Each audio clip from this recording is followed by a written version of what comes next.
What's up, guys? How you doing? I just wanted to show you how to do, or what I did for the first time running through the Stormwind Siege. Okay. You might hear I was on Discord with this guy because it's a two-player map that just came out yesterday, earlier today, and it's pretty fun actually. It's kind of tough. It's kind of tough sometimes. Sometimes it's not too bad, but the MVP in the pretty much all the maps I think are Meat Wagon and Pumpkin Thrower guy with a range because there's just so much meat on the bone. If you can get some DPS that just outranges stuff, they're going to do better than things like harpies and maybe chickens or other like pyro. Pyro actually does pretty well. Huntress I think is actually pretty bad generally. Yeah, I don't think I have the poison, the range talent Jeez, on that. Poison that's my buddy that I'm shit. playing with here. So yeah, need to just basically go through this. The boss mechanic here is he spawns a bunch of stuff, and then he will zoom up into this little middle area and take out the two top towers. So I think there's actually probably the easiest way to beat this would be something like just defend and then do execute on the boss over and over and over. If both people did that, you'd probably take him out in like I don't know, maybe 15 executes or something like that. It's probably not the most fun way to play it, but it definitely works. So that's it's an option. I didn't record the first one. You can actually replay these maps over and over, well, up to two extra times. So I did this once with one of the guild mates, and then this is my friend that this is his first time doing it, and I actually forgot to record the first time doing it. We had a bomb push with Tyrion and like other healers and stuff, and just massively just walked in, and it was like so easy. It was really really easy. This one wasn't too bad. You can see him zoom in there. I wasn't looking at it at the time, but as he did that, he takes out both What? of the towers on the right.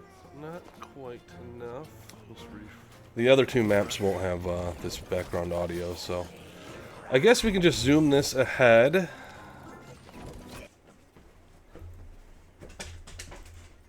And yeah, we'll just zoom this ahead, and you kind of get the gist of it. It's really not that hard. Um, it can be hard. It just depends how what your deck is like. But I just think Meat Wagon, Poison Thrower are game changers. And like I said, there's that other way to beat it. All right, on to map 2. You can only use one hero per run. Well, not per run. You can only use one hero per map. So there's 3 maps in this siege. I used what did I use the first time? I can't even remember. Jaina, I think. Jaina. No, I'm using Jaina now. I don't know, a different one. So I had to switch to Jaina for this one. I think I used Baron maybe. I have a terrible memory, and even though I just watched it. So yeah, I had to switch to a different hero. Whatever you use for that too, if you replay it, you actually have to use the exact same hero. I found that out the second run through, so that was kind of interesting. But this is also another map where Meatwagon did really really well, and we're going to show you a very quick run here where like we beat her so fast that like her mechanic kind of didn't really happen, which was very very weird. So I think this is the one. Man, I'm all over the board right now. Let's see. That's a really nice blizzard. We're going to blizzard right on top of that again. We have all our DPS. So yeah, this one's actually done in like what, a minute or so. We're just all on her right now. She's not doing all that much, and she's just whooped. So that's how it went my first time through. I was like, well, this is the easiest map ever. It's not that easy though. Like, look at our second run here. This is unbelievable. All right, so for this second map, I kind of had to do a little break there, but for the second map, this is our second time running through it, and like it was so easy the first time, we thought that it was going to be just a cakewalk again, but it ended up like we didn't take her out the first push, and things started to get a little wonky. This is probably what you're going to experience more often than what you might have saw in that first little run. So I still think the poison thrower is good. Air is good because there's a lot of fire elementals. I think Bat Rider would actually be sick here. But these barrels just start going crazy, and so do all these lava elementals, fire elementals. So we're trying to kind of like just push in and try to get it done, but it does not go well. We do end up winning, but man, it's like it's right at the end. Like look at this push coming in. It's absolutely nuts. So yeah, it's pretty funny. Like they don't let up on you. Sometimes it's easy. Your deck matters a lot. Obviously, timings always matter in this game, no matter what mode you're playing. But footmen everywhere, flame elementals everywhere. But you do see there's a lot of ground units, and we were not exactly prepared for that. So, Bat Rider, I think MVP like that'd be crushing this level. Blizzard's really good. Living Bomb would actually be pretty good if you could afford it. Maybe not so much against the elementals, but yeah, we're just defending like kind of with our lives right here while trying to basically chip damage in on the boss. We're pretty much giving up on trying to make a big push through here, and we're like, oh, let's just do some whelp eggs and whatever spells we have on her. I think my partner had execute, so he's been cycling executes up on her wherever he can, and I've been defending a little bit more here than he has, trying to just get that chip damage in. So it's pretty fun.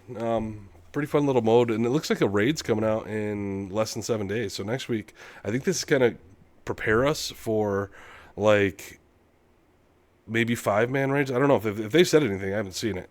But is it going to be 5-man raids? Is it going to be 15-man raids? They did just increase the guild to 20, so it's going to be 10-man raids. I think it's probably going to be 5 or 10. If they said, you let me know, but I really don't know. So yeah, this is just holding on for dear life. I'm like, you play something? He's like, I can't right now. You play something? I got to save pilot, and then we'll try to hold on here. But this one was actually probably one of the more fun ones. We're almost dead. They're almost dead. I think he just executed him once. I'm thinking now, like, a couple more whelp eggs on the boss. Is probably all we need. That guy coming in is actually really big. If it works, yeah, 1 hit maybe 2.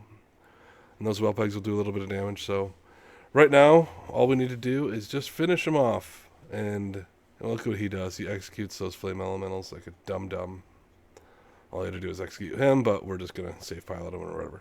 All right, so we did get that. And then the rewards here, I didn't talk about the rewards. The rewards are actually kind of interesting. You do get a lot of XP from the tomes. But the final reward after you beat the 3rd match is you actually get to choose a single hero and basically make one of your gold slots a higher rank slot, so like a 4th level slot. You can only do that once that I've seen. When I did my second time, I didn't get another chance. So yeah, that was kind of interesting. Like you pretty much you got to choose the hero you want to basically do Onyxia with. I would say would be the smart one. I wasn't even thinking. I was like, oh, I play Jaina a lot. I'll put it in the spell slot for Jaina because I always have a spell when I play Jaina. It's fine, I guess. I don't know. It's one more level on that. It's not the end of the world either way. All right, on to map 3. We have again, we're doing meat wagons and stuff. They have these super footmen that are basically just a lot tankier. So they are all over the place. There's a lot of them that spawn. We basically want to take out these flame turrets however we can. You know, you could get them with like ranged units like this regenerating troll. We'll solo just couldn't wait. Obviously meat wagons and ranged pumpkin boys can do them. They could. The boss himself though throws his shields. You're gonna see just that are basically like Captain America on crack. That's just like whipping shields around and doing a lot of damage, and they bounce. So yeah, that's something. It's kind of annoying, but there was one thing that actually happened here, which I would say is a bug. I don't know if it happened on this one or the other one. We're gonna find out. I'm gonna talk about it now, just assuming it didn't happen here. Is these footmen walk from the edge of the map, kind of onto the map, and it's where they come in from is not like an accessible part of the map. I put some whelp eggs down right where they come out, and they're like kind of walking in, and they got stuck behind them because they weren't actually on like the playing field yet. One of the eggs actually held up like all 4 from coming out. Would it have mattered? You see them coming up there in the top right. Would it have mattered? Not really. Like this map, all these maps are not the end of the world. They're misclicked that. Beatable. That's not good. I shouldn't say easy because who knows. Now this little thing here that he's doing, I really don't know what it is, except I think he just kills everything in that red circle. So all of our towers died, all of our units, I believe, died, but the towers definitely did. And now he's got this big circle of something that, again, I don't know. This is my first time playing. I don't know if it's like shield range is bigger or something. I really don't know. I'm not noticing anything. It's not like he's throwing a shield all at these harpies or anything. I do think that Hogger is kind of a fun hero in these extended length maps because you get to play him a lot. You know, like, he's not necessarily good versus these footmen by any means, but if you play him the 10th time and he's got crazy health, crazy attack speed, and all that stuff, that's kind of fun. You could say, I don't know what else you could say that about. He's kind of unique if you have that talent. With every time you play him, you get some more levels. So it's back to blue again, whatever that means. I really don't know. I'm gonna have to rely on you guys to tell me what this is. And then if you guys do, I'll just pen your comment and say this blue means this, and this red circle means this, if that's cool. Alright, well, I think this is going to wrap up the shields. You just got to push through. I don't know. I don't have strategies for this. It literally was like, we lost one map out of 6. It doesn't require crazy strategy. It just requires like 2 people to play a deck that's not total crap, and you guys not to play like idiots. So it's a lot of fun, though. I think it's a great thing. I'm glad they're adding this kind of content. It's a heck of a lot of fun, in my opinion. So I think you guys will all enjoy it. So probably next week I'll put out something for the raid. Hopefully I get a little bit more knowledgeable about this stuff and go from there. All right, till the next time, y'all take care.